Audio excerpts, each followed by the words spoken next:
Hey YouTubers, this is John, the Audio Pragmatist. I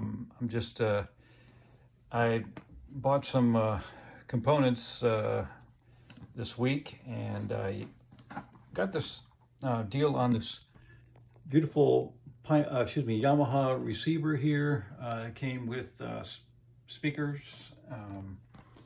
So I got the speakers in the truck, and I noticed things were rattling around inside, so I had to open them up. This is actually a Bose, what are these, like 501s or 701s. So pretty high line speaker from Bose. They have a push-pull woofer in there. They're upside down. Here's one that's right side up. So if you have seen this before, you know what they are. The process of cleaning them up, but you know, audiophiles, we don't give Bose any credit because Bose is a 4-letter word, all that stuff. And bass only, I don't even remember the acronym that audiophiles use to describe Bose. But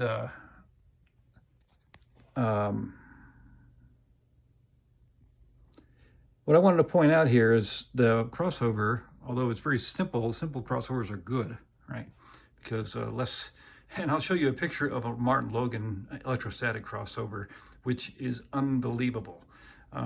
There are so many components in that thing. It's all high grade and high quality, of course, but I'll post a picture of it in its, I've just prepared that speaker, this Martin Logan Arius I, which had a problem with which is a loose binding post, which is of course dangerous if you didn't know. Because if those short out, then you could take out your amplifier if it's not properly protected. But anyway, I just wanted to point out that everything's hand wound, right? So the reason why hand wound is good is because, and that's why they used to do it. If you take a Pioneer SX series receiver from the 70s or early 80s, I guess, then you'll see everything is hand wound like that. And the reason why I do that for speakers and crossover components is because you put a soldering iron on there, like I just did, because I didn't want to wrap it, and I'm really willing to take the risk, is the soldering iron, the heat from the soldering iron and the electricity that's involved in the soldering iron itself, which I need to unplug this now, can actually damage that voice coil, the sensitive parts of the speaker inside that go to the voice coil. Maybe not so much with a big woofer like this, but certainly with the tweeters, which have more delicate components. So all the hand wound, I got to give them credit. The cabinet is immensely well built. It's really solid. It's not 3/4 of an inch, but yeah, it's, I guess, 5/8 maybe. And this is a push-pull woofer. Those two 8-inch woofers and push-pull, they're actually attached to each other and then fastened down into this part of the speaker, which ends right about there. And then there's another cavity in here for, I'd imagine, what's next to this are mid-ranges and tweeters, if they have tweeters.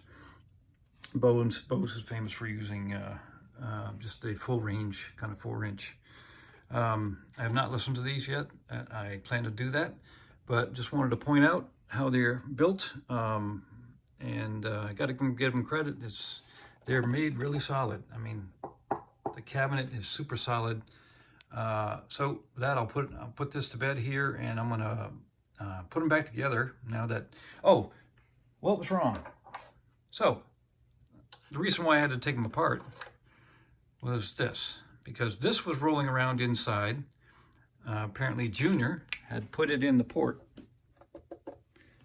So it looks like a cool thing to do, right? Put that in the port, yeah. So fun. And then Dad went after it with this little mini flashlight, and of course this got stuck to the magnet. And so both of those were rattling around in there. And now I hope that there's nothing else rattling around in there. So when I put this back together, we'll see. But yeah, that was a problem with this speaker. So that was the reason why I got them so cheap. I'll give them a listen tonight and see what happens right after this. All right, out for now.